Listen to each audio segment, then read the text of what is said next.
Assalamualaikum warahmatullahi wabarakatuh. Kali ini Ibu akan menjelaskan sedikit tentang laporan hasil observasi atau yang disingkat dengan LHO. Kita akan mengupas tentang isi teks, gagasan pokok, dan juga cara membuat ringkasan laporan hasil observasi. Adapun tujuan pembelajaran teks LHO ini, yaitu siswa dapat mengidentifikasi isi dan menyusun ringkasan isi teks laporan hasil observasi.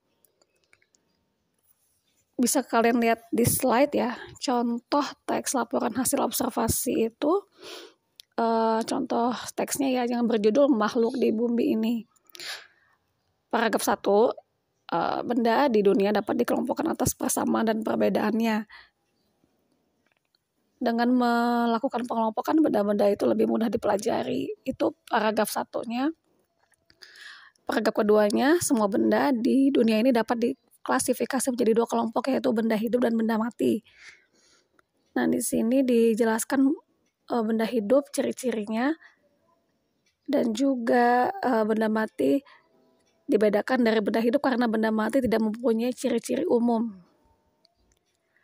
Lanjut ke paragraf ketiga.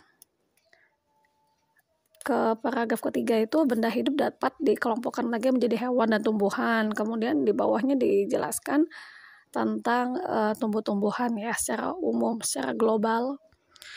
Paragraf terakhir, hewan di sini dijelaskan tentang hewan dapat dibagi menjadi hewan vertebrata dan invertebrata.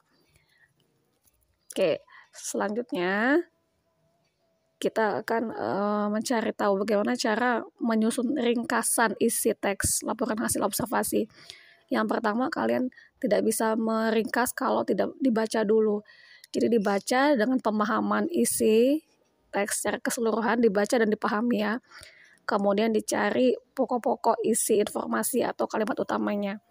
Kalimat utama adalah kalimat yang di dalamnya memiliki pokok pikiran atau gagasan utama yang menjadi pengembangan suatu paragraf.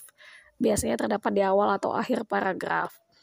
Setelah dibaca, dipahami, kemudian dicari pokok-pokok isi atau kalimat utamanya. Yang teks tadi itu, yang makhluk di bumi ini, gagasan pokok pada paragraf ke-1-nya terdapat di awal kalimat. Benda di dunia dapat dikelompokkan atas persamaan dan perbedaannya. Lanjut, paragraf kedua, gagasan pokoknya terdapat di kalimat utama. Kebenaran sama ya di awal paragraf. Gagasan pokoknya semua benda di dunia ini dapat diklasifikasi menjadi 2 kelompok, yaitu benda hidup dan benda mati. Paragraf ketiga, gagasan pokoknya pun ada di awal paragraf. Benda hidup dapat dikelompokkan lagi menjadi hewan dan tumbuh-tumbuhan ya. Sama dengan paragraf keempat ya, terdapat di awal kalimat utamanya. Hewan dapat dibagi menjadi vertebrata dan invertebrata. Nah, cara meringkasnya yaitu menggabungkan semua gagasan pokok yang paragraf 1, 2, 3, 4 digabung dan dibubuhi atau ditambah dengan kata hubung yang tepat atau ditambah dengan konjungsi. Berikut ini adalah gagasan pokok dari paragraf 1 sampai 4 ya, Ibu tulis kembali yang tadi. Kemudian ini adalah bentuk ringkasannya dalam bentuk paragraf. Kalau disuruh meringkas itu dalam bentuk paragraf yang lebih bagus ya, lebih umum. Kecuali poin-poinnya. Itu biasanya kalau poin-poin diberikan nomor, kalau ini ringkasan dalam suatu teks itu dalam satu paragraf dan ditambah dengan kata hubung atau konjungsi.